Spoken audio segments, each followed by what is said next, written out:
This is the second album by Thin Lizzy, called Shades of Blue Orphenage, and it was released in 1972. A bit of background: two of the founding members, bass guitarist and vocalist Phil Lynott and the drummer Brian Downey, met while at school in Dublin in the early 60s, and Lynott later joined a local band, Black Eagles, as vocalist in 1963. He was at the time 14 years of age. Downey was recruited as drummer a couple of years later. In 1967, Lynott was asked to join Skid Row, another Irish band, as a bass guitarist. The founder of that band, Bruce Shields, brought in Gary Moore as well on guitar, another name that would also be acquainted with Thin Lizzy. After, however, a disappointing TV appearance in 1969, Shields fired Lynott, but they remained on good terms, and Shields subsequently taught Lynott to play bass. He then formed Orphenage with Downey on drums, and later they ran into Eric Bell in Belfast. He was playing with a band, the Blue Beats, and he'd been in a few bands, and also was involved with Van Morrison in the band Them in their last album. This was in 1966. Anyway, he then played with a number of bands, but in towards the end of the 60s, Bell met a man called Rickson, Eric Rickson, who was an organist in a pub, and they had a similar interest and decided to form a band. And they visited the Countdown Club, and they saw Lynott and Downey perform with Orphenage. Lynott was playing bass, and Bell was particularly impressed by Downey. To cut a long story short, they ended up joining up as a foursome, and they agreed that Lynott could play bass, and they started to attract attention in 1970, and eventually the name Thin Lizzy was announced as the name of the band in February of that year, and they played their first gig near Dublin Airport in a school hall later that month. Sources suggest it was the 16th of February, but we're not absolutely certain about that. Then, after some single releases, the band signed a contract to Decca at the end of the 1970, and their debut album was released in 1971. Sold moderately, but nothing to really write home about, it has to be said, although it was supported by DJs John Peel and Kid Jensen on the radio. Then in March 72, the second album, Shades of a Blue Orphenage, was released. By this time they had been reduced to a three-piece. The organ player had been dropped, and that's the album that I am going to review. What is quite significant about this band was that although Lynott was the leader of the band and the composer of all the material, and Downey was involved right from the kick-off, they did have a number of guitar players, Bell being the first, but what I wanted to say was that they were significant in as much that they crossed the religious divide in Ireland at the time where the troubles between Protestants and Catholics was almost endemic, and so they also were the first band to have a multiracial member, filled in at being black, of course. So they were very radical in their presentation and their appeal in Ireland. So I think that's a very important point to note about this band. Of course, Lynott finally lost his battle with heroin addiction in 1986. There was a lot of water between that date and this second album in 1972, and I'm going to have a quick look at it now.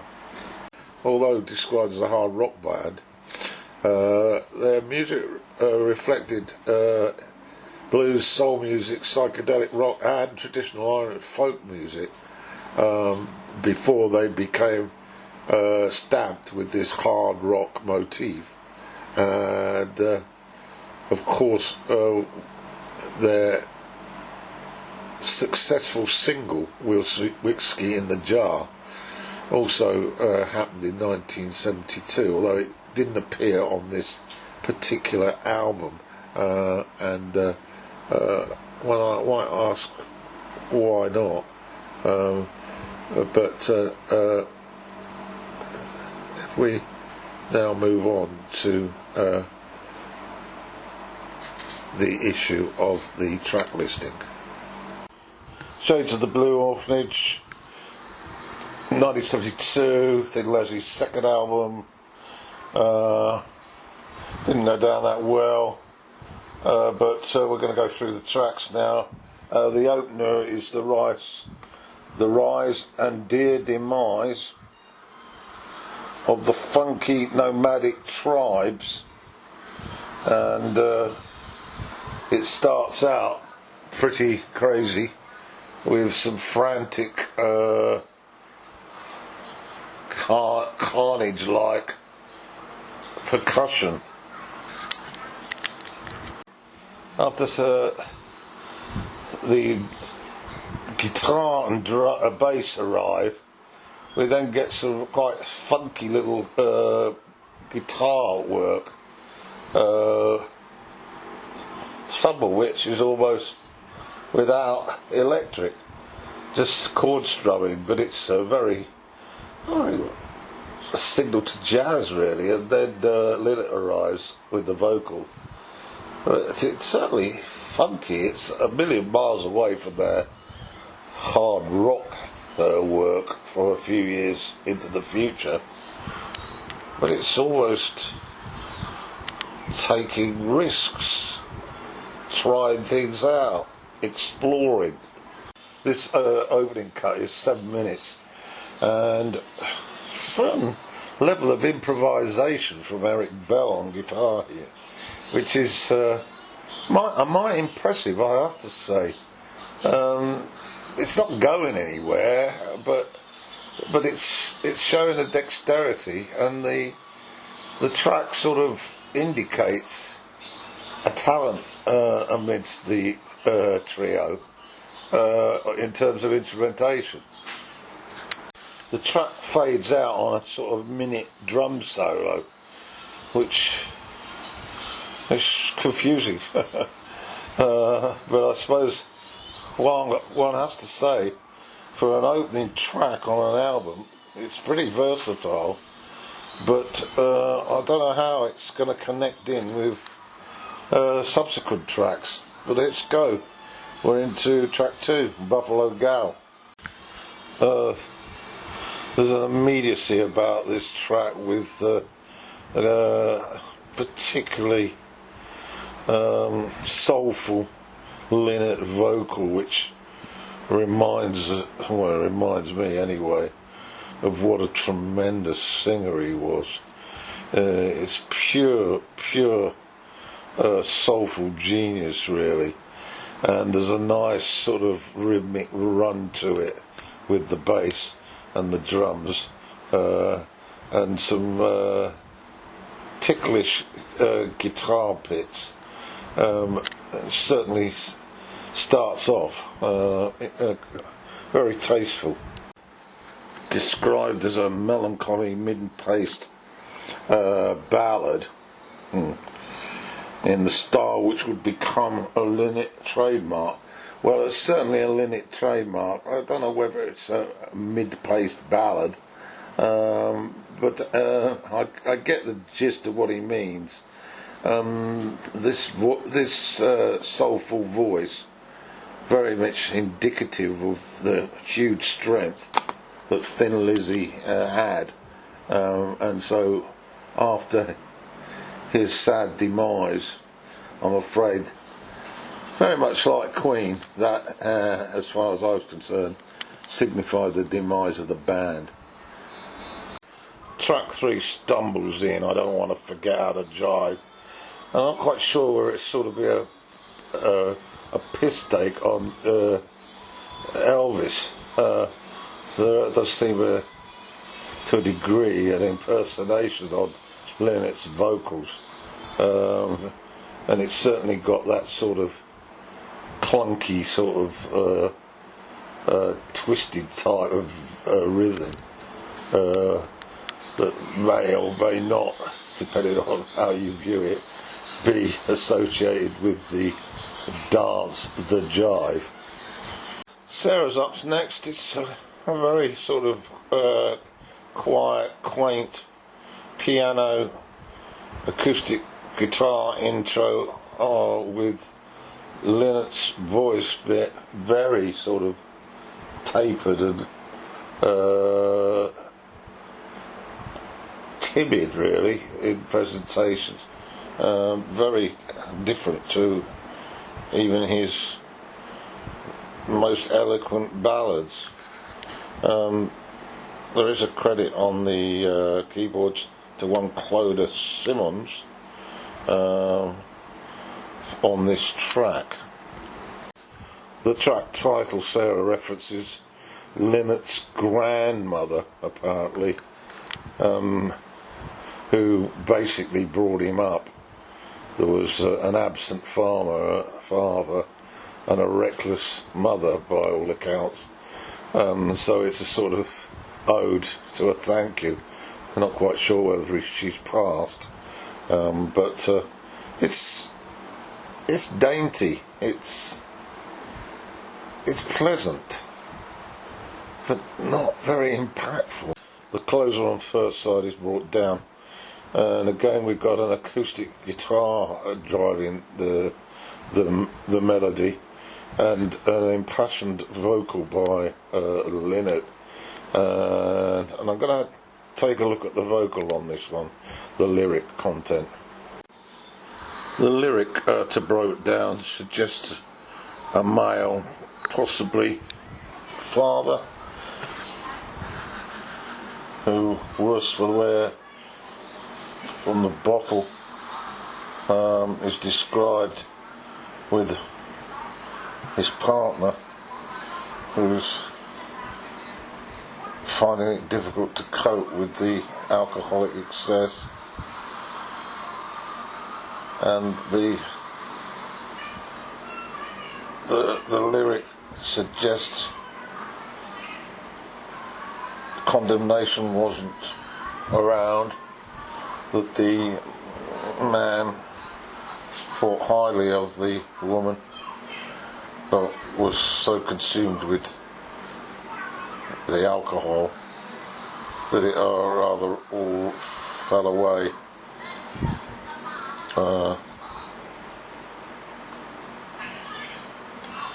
And a hint that there may well have been cultural issues. Now, Phil's father was born in British Guiana, as it was then. It's in Central America. Sorry. It's, yeah, maybe. I think British Guiana was in Central America. Yeah, British Guiana is now Belize. It's at the top of South America, adjacent to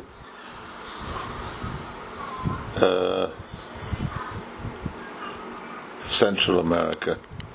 The song has a well-defined sort of rock melody with some nice pieces of lead guitar by Bell and a solid sort of bass knitting in with the drums. It sort of very much indicates where this band were heading to in terms of tight, hard rock, etc. Flipping over to side 2, we kick off with Babyface.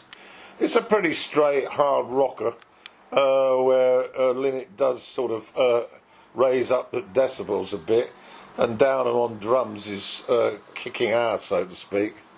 But it's not that impressive.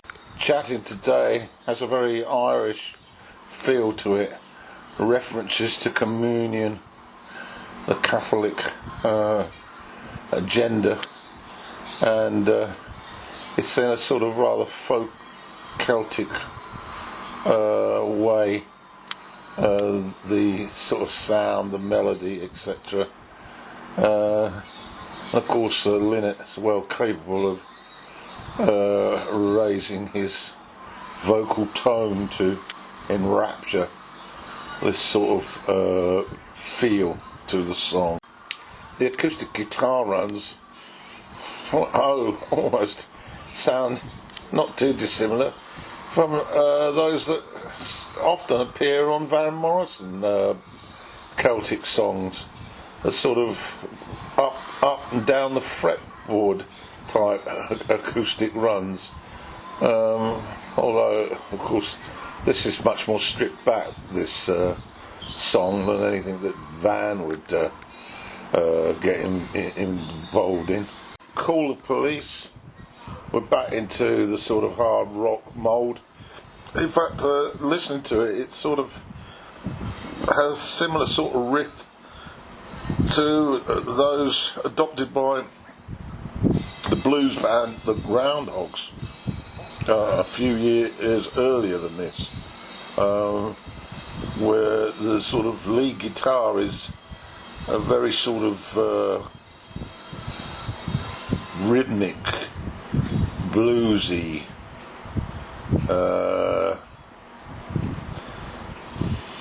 can't describe it in other terms, but certainly dominant.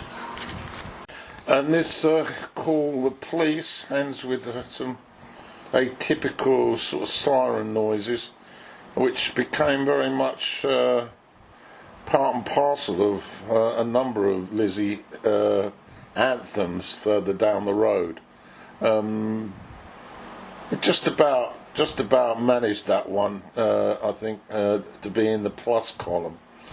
And so we arrive at the closer now, Shades of a Blue, Orphanage, and this final track clocks in at just over 7